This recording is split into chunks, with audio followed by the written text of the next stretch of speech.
ഞാൻ ഈ പറയുന്ന കാര്യം ഒന്ന് വിഷ്വലൈസ് ചെയ്യാം. ഒരാൾ ഭക്ഷണം കഴിച്ചുകൊണ്ടിരിക്കുന്നു.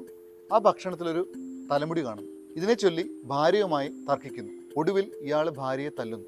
ഈ ദേഷ്യത്തിൽ ഭാര്യ കുട്ടിയെ തല്ലുന്നു. കുട്ടിക്ക് തിരിച്ച് പ്രതികരിക്കാൻ പറ്റാത്തതുകൊണ്ട് തന്നെ കുട്ടി റോഡിലൂടെ പോയ ഒരു നായയെ കല്ലെടുത്തെറിയുന്നു. ഈ നായ സ്കൂട്ടറിൽ നിന്ന് ഒരാളെ കടിക്കുന്നു. ഇയാൾ ഹോസ്പിറ്റലിൽ അഡ്മിറ്റ് ആവുന്നു. ഡോക്ടർ നല്ല തിരക്കായിരുന്നു, അതുകൊണ്ട് തന്നെ ഇദ്ദേഹത്തെ പരിചരിക്കാനായിട്ട് കുറച്ച് വൈകി. അതിനെ ചൊല്ലി ഇയാൾ ഡോക്ടറിനെ ശകാരിച്ചു. മാന്യനായിട്ടുള്ള ഡോക്ടർ തിരിച്ചൊന്നും പറയാതെ വീട്ടിലേക്ക് മടങ്ങി. വീട്ടിൽ ചെന്ന സമയത്ത് ഈ ദേഷ്യം അമ്മയോട് തീർത്തു.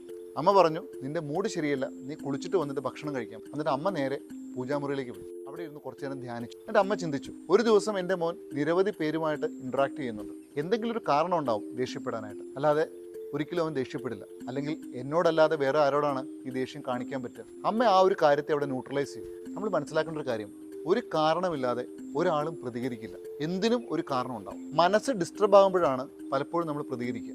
അതുകൊണ്ട് നമ്മൾ ചെയ്യേണ്ടത് മനസ്സിനെ പെട്ടെന്ന് ഡിസ്റ്റർബ് ആകാതിരിക്കാനുള്ള പ്രാക്ടീസുകൾ ചെയ്യുക എന്നുള്ളതാണ്. അതിന് ഏറ്റവും നല്ലൊരു മെഡിസിനാണ് മെഡിറ്റേഷൻ അല്ലെങ്കിൽ ധ്യാനം. എല്ലാവർക്കും ശുഭദിനം. Thank you so much.